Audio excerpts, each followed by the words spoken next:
একদম মুকলিকে কৈছো হজন মহম্মদক মই শ্ৰদ্ধা কৰোঁ আজান মই ভাল পাওঁ মই বাৰে বাৰে ক'ম আজান ভাল পাওঁ মই আজানৰ শব্দ শুনিয়ে ঘৰত সাৰ পাওঁ ৰাতিপুৱা আজান মই ভাল পাওঁ পদ্ম নাম লৈ আমাৰ অসমীয়া জাতিৰ মাজত বিভাজন আনিবলৈ চেষ্টা কৰিছে এই ঘটনাক আমি কোনো কাৰণে সহজভাৱে ল'ব নোৱাৰো সেইকাৰণে আপোনালোকৰ সংবাদ মাধ্যমৰ আগত মুকলিকে কৈছো জাতীয় সংগ্ৰামী অসমীয়া ৰাতুল কলিতাৰ ওপৰত বিহিত ব্যৱস্থা গ্ৰহণ কৰিব লাগিব আৰু কিছুদিনৰ পিছতে বানপানী শেষ হ'ব মানুহবোৰ উদ্ধাৰ হ'ব তাৰ পৰৱৰ্তী সময়ত কিন্তু আমি এই যে হজৰত মহম্মদ যে অপমান কৰিছে আমাৰ অসমীয়া মানুহৰ মাজত যে বিভাজন আনিবলৈ চেষ্টা কৰিছে ছদ্মনাম লৈ মানৱ বিৰোধী মানুহসকলক যে সামাজিকভাৱে হেয় প্ৰতিপন্ন কৰিবলৈ চেষ্টা কৰিছে এই অপশক্তিৰ বিৰুদ্ধে জাতীয় সংগ্ৰামী অসমে কঠোৰ ব্যৱস্থা ল'ম আমি কঠোৰ ব্যৱস্থা ল'ম যদি অসমৰকীয়া ব্যৱস্থা ল'ম আমি নিজৰকীয়া ব্যৱস্থা ল'ম স্পষ্ট কথা নিজৰকীয়া ব্যৱস্থা কিন্তু ব্যৱস্থা ল'মেই পুনৰ কৈছো ব্যৱস্থা ল'মেই হজৰত মহম্মদক অপমান কৰিব আমি কোনটাও চাই নাথাকো এইটো সঁচা কথা দেই এইটো কোনো হ'বই নাই কোনো কাৰণতে মানে গ্ৰহণযোগ্য হ'ব নোৱাৰে তাৰমানে আৰু আনফৰ্চ আবক মই পুনৰবাৰ ধন্যবাদ জ্ঞাপন কৰিছো জয় অসম জয় অসম জয় অসম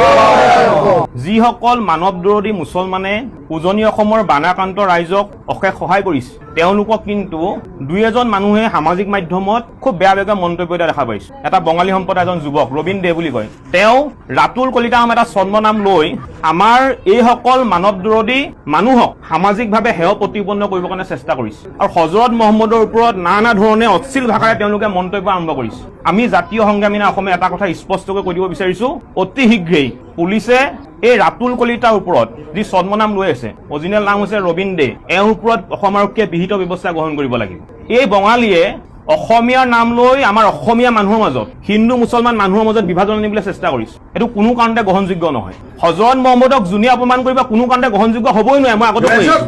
হ'বই নোৱাৰে